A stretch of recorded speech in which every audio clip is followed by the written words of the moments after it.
this way, and why sometimes he reminds us of David Byrne from Talking Heads. You know, all these mysterious things. So thanks to some friends and family, we have a few images that might shed some light onto why he is the way he is today, and why he's become such a good educator. So let's just take a tour back in time and learn a little bit about Victoria. So here we have a picture of the birth of the little veterinarian. It's not really intuitively obvious that he has these skills at this age, but they soon become very apparent. Notice the birth date there, 1963. Right? So we have childhood memories. Look at little Vittoria. Wasn't he cute? So cute. And there he is on his third birthday. Obviously, 1, 2, 3, third birthday. And there he is carrying what eventually would become the first new prototype Macintosh laptop case. Sorry, I pushed that too quickly, but he's already got it at age 3. So his life is inspired and influenced. I don't know if you know how inspired he is by Disney, and that was a big part of his childhood.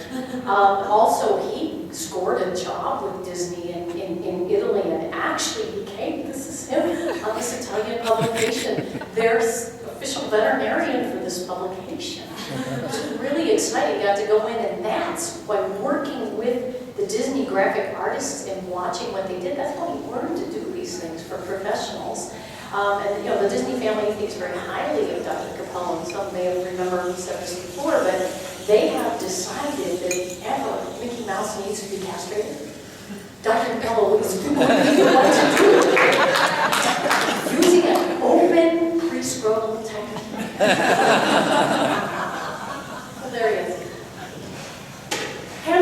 Hamsters. You know, we all met him. His first presentation was about hamsters, and it seems like a lot of them were after that. And he became known as the hamster guy. Who's that hamster guy? You know, the guy with the hamsters. We all knew, okay, that's Vittorio. So there he is, practicing his physical exam skills at an early age, very early age. And he's right in there with practicing also enrichment techniques.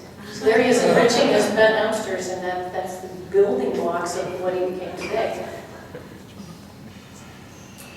But we had a near miss. At one time, he really went over to the dark side and was thinking about working with dogs. What a shame that would have been had he decided to just keep working with these basset hounds and not come away from that and become the exotic veterinarian he is too. But there was a good connection to the United States. I don't know if you knew, but in Italy, you know, all the old sitcoms were absolutely the rage. He was a huge fan of Happy Days, and you know, we almost lost him. That was the Fonz and Little Fonza.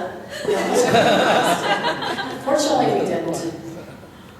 So, just some sports, some nice pictures as he grows older and learns to be quite the athlete, the sports athlete. But then we discover him. Finally, we discover him, and we discover him here at ICE 2003. Does anybody remember who was there when he gave his presentation? Could barely speak English. It was so phenomenal. He gave this presentation, and here's this guy sitting up there, and I swear, I know this sounds like it's a stereotype where we say Italians always say the word "hey" after every word. Hiya, how are you doing? He really did. I thought he was doing a parody of an Italian. Who is this guy? Listen to him. Isn't that funny? And you know, for you, the Europeans, close your ears, you don't want to hear this. When you have an accent, it automatically improves your cute factor. So I thought, oh, that's really neat. But we didn't understand him very well. I'm sorry, we didn't understand him very well. But his graphic style, the movies, and the way the arrows came in and the pictures, you didn't have to understand the words. You could learn from these presentations. And that was terrific, absolutely terrific. So we really wanted to use Dr. Capello a lot more. We wanted to hire him as a teacher, AEMV. We wanted to see more and more and more.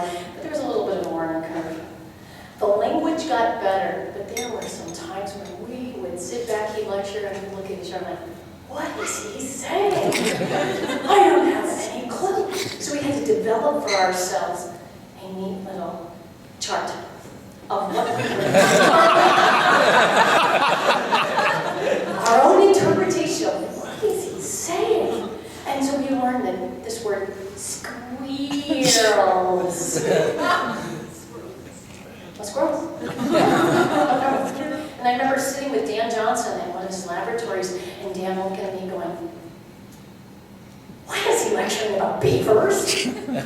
Female herbivores. We had no idea why he was talking and teaching us about beavers. They were herbivores. And then the worst one of all, this is the first time I have ever had to forbid a speaker from saying a perfectly innocuous English word. Forbid him from ever saying this word ever again. And the word is focus. No big deal, right?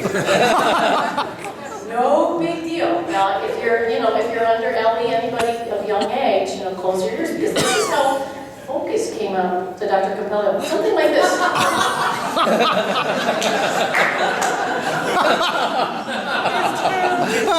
I'm kidding. And if you would like to have some fun later with Dr. Capello, later after maybe he's had a few, ask him to say, let's focus on other news. It is so worth it. So anyway, just going on, great pictures, conferences, labs, the things we've learned, look at those great animals and all that stuff that he's done for us.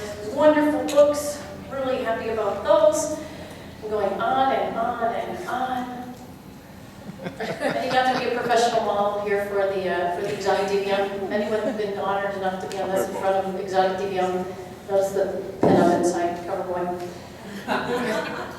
He's got a hamster again. Just cannot get away from those hamsters. So on and on we go, board certified, his accomplishments, on and on and on. And we learned so very, very, very much. So here they go.